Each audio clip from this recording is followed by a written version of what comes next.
panties for her, didn't you? Not giving Joe a second to answer, Leanne follows Lula's lead and throws both drinks in Joe's face.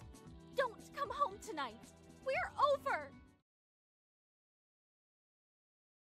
The car journey back to his house is long and awkward. Joe is in no mood to talk. Sinking into his seat, Joe keeps replaying what happened in the club repeatedly in his mind, and he can't understand how he let it get to this point. Down here, Joe points, navigating Clarice to his home. Worried? Clarice asks, taking the next right. Nah, Joe replies, trying to hide his emotions. She's going to want her dress back, right? He jokes, trying to make light of the situation. This is a nice neighborhood, Clarice comments, looking at the large homes. What do you do? Joe looks out the window, knowing that it's only a matter of time until his escapades this evening spread around the office like wildfire. He doesn't want to even think about work. There's our place, Joe points, relieved that Leanne hasn't trashed his car in spite.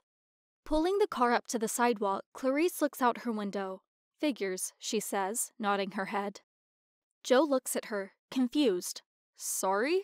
Clarice gives Joe a wry smile and shrugs her shoulders. I was just thinking that you or Leanne is an absolute catch. I'd love to live here. Joe looks back at his house and remembers how excited he was to show Leanne their new home all those years ago. Letting out a long sigh, Joe knows he's really screwed things up. Are you sure you want to do this? Clarice asks, noticing Joe's hesitation to get out of the car. I need to fight for her, right? Joe replies, pushing open the door. Stepping out of the car, Joe leans on the door and looks back inside.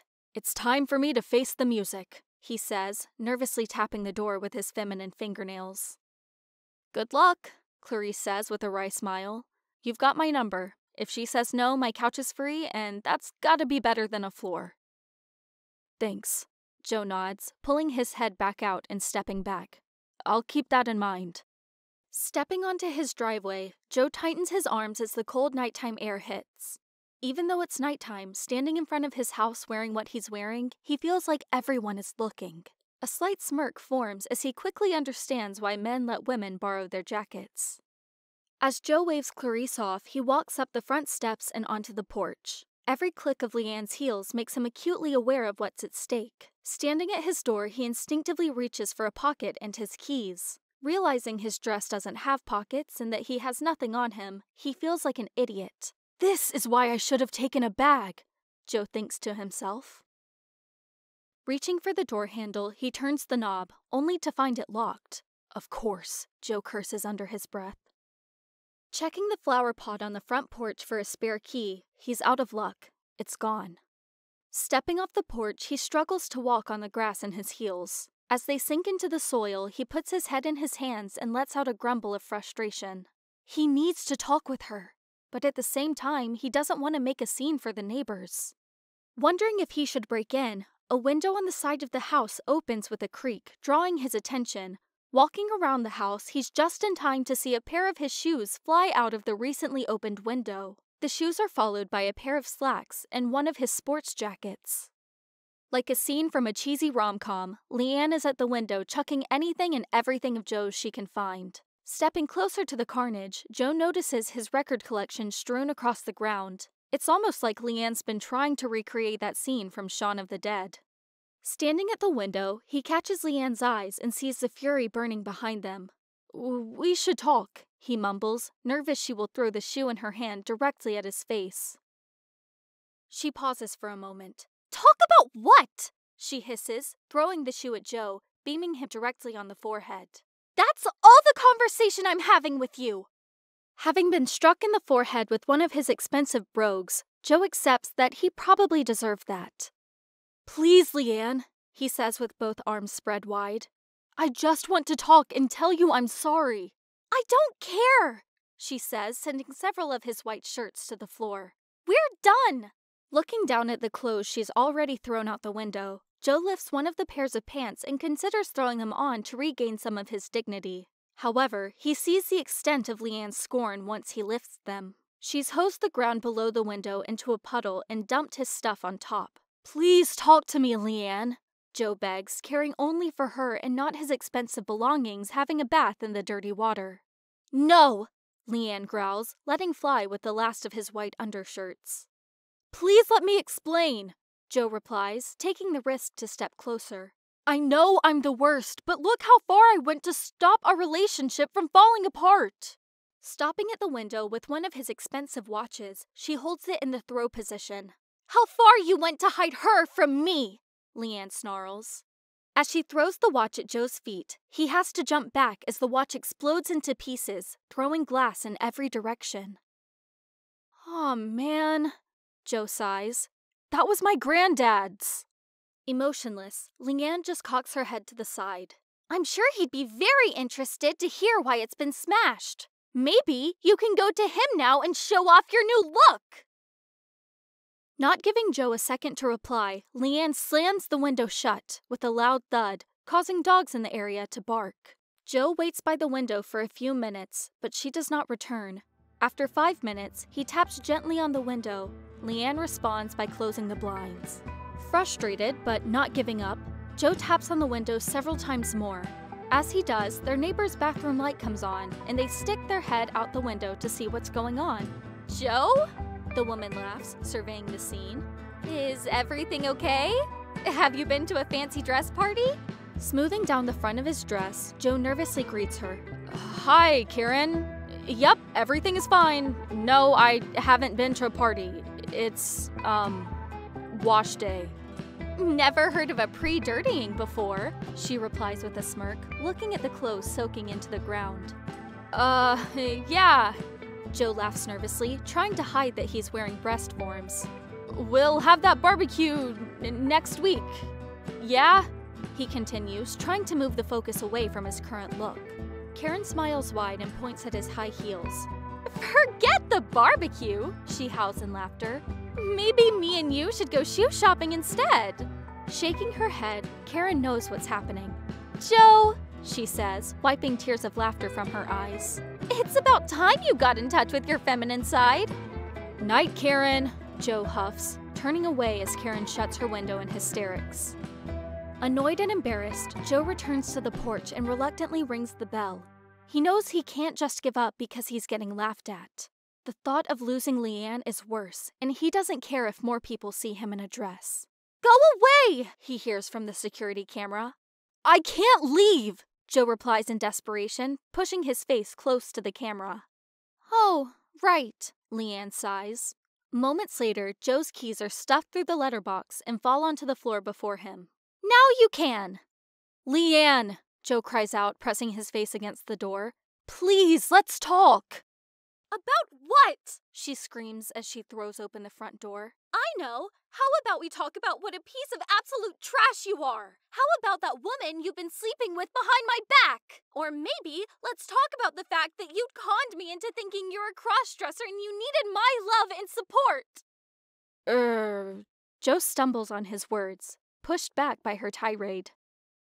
I told people I was proud of you for coming out tonight! Leanne bawls, allowing tears to dribble from her eyes and down her cheeks.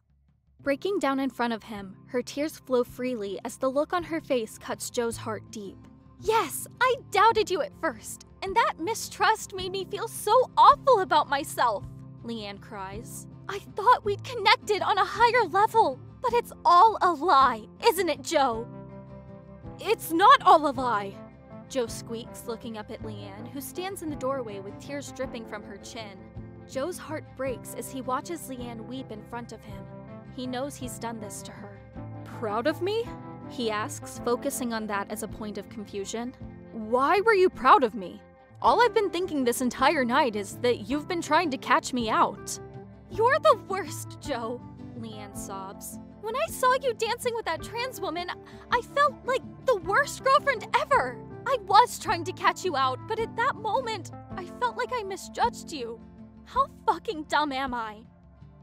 Joe reaches up for his hair and shows it to Leanne in a desperate attempt to plead his case. Look how far I'd go to keep you, he says passionately. Look at what I'm wearing. Doesn't that prove how much I want to be with you? Leanne chokes up with emotions and stops herself from slamming the door in his face. How far you'd go to lie to me, more like. Leanne, Joe replies, reaching out to comfort her. No, Joe. she hisses, batting his hand away. There's no point in talking! We're done! The silence between them is deafening as Joe stares at the pain in Leanne's eyes. Eventually, he lowers the hand she's pushed away and lets out a long breath.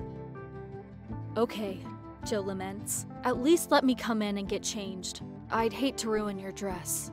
Rubbing her eyes, Leanne steps aside to let him in. Fine, she grunts. But only because that is one of my favorite dresses. Giving her a forced smile as he steps inside, Joe looks back to see Leanne giving him a death stare. I despise how good you look in that dress, Leanne says, closing the door behind her. Isn't it typical that you look better in it than I do? You think so? Asks Joe as he looks at himself in the hall mirror. Yes, says Leanne, coming up behind him. Don't let it go to your head, but there were a lot of people at the club who thought so too. It's almost a shame. A shame? Joe asks curiously, keen to keep the conversation going. A shame that you haven't actually hatched for me, Leanne answers, folding her arms. I had all these ideas on how we could incorporate the female you into our lives, how we'd embrace her and how I'd learn to love her. Seriously? Joe asks. You'd have done that for me? Leanne bites her lip. Of course I would have, she huffs. Leanne looks away as she pauses, and tears roll down her cheeks. I loved you, Joe. I would have done anything for you. Leanne, I love you too, please. I'm tired, Leanne answers honestly. I don't want to hear it. Joe lowers his head in shame, coming to terms with the fact that there is nothing he can say to make it better. Rubbing his cold arms, Joe tucks his hair behind his ears and accepts his fate. I really have fucked this up, huh? He says, gently sobbing. Please don't hate me. Tonight has opened my eyes and taught me a harsh lesson. It has? Leanne asks, brushing away the tears. I kind of always thought of women as objects, Joe admits, disgusted at himself. And now? Having spent part of a night as one, Joe replies, lifting the skirt of his dress. I've come to understand just how amazing women are. More importantly, I've come to understand how amazing you are. Have you? Leanne asks sarcastically, like she doesn't believe him. How did it feel when you discovered your little secretary was just using you? Asks Leanne, twisting the knife a little. Like I wanted to die. Good, Leanne smiles. Because that's how I felt when I found that package. Oh, Leanne, I'm so sorry, he says, hanging his head in shame. Really, I am. Can you ever forgive me? Leanne says nothing, and Joe just stares at his feet and the heels he's wearing. Feeling exhausted, Joe rubs his eyes. If only I was for real a crossdresser, we'd have been happy. What are you saying? Leanne sniffs. If it meant we'd still be together, Joe clarifies, then I kinda wish I was a crossdresser. This would have been a brilliant night for both of us and not the end. You would rather that than break up with me? Leanne asks, stepping closer to him. Yeah, Joe flippantly laughs, not overthinking what he's saying. I'd wear only women's clothes if that meant we'd still be together. Leanne's face lights up. Really? Yeah, Joe chuckles, about to turn around and get changed. I'd even legally change my name to Josie, he laughs. Would you also quit your job? Leanne inquiries, stopping Joe in his tracks. Not expecting Leanne to change her mind, Joe looks around with tears in his eyes and nods. I'd do anything for you, Leanne. Joe turns away as tears roll down his cheeks. I hate that I've been blind to how amazing you are, and now I've ruined it. I'll make this easier on both of us and get changed and go. Joe, Leanne says sternly, if I gave you a chance for forgiveness, would you take it? Stunned, Joe swings around and looks deep into her tearful eyes. Yes, I'd do anything. Okay, says Leanne, coming to a decision. Oh, thank you, says Joe, dropping to his knees. Leanne sighs like she knows she's potentially making a mistake. Then, looking Joe straight in the eyes, she says, my forgiveness comes with some conditions. Anything, Joe professes, reaching for her hand again. Anything? Yes, he confirms. Anything. Good, says Leanne, looking down at him. Tomorrow, you are going to quit your job.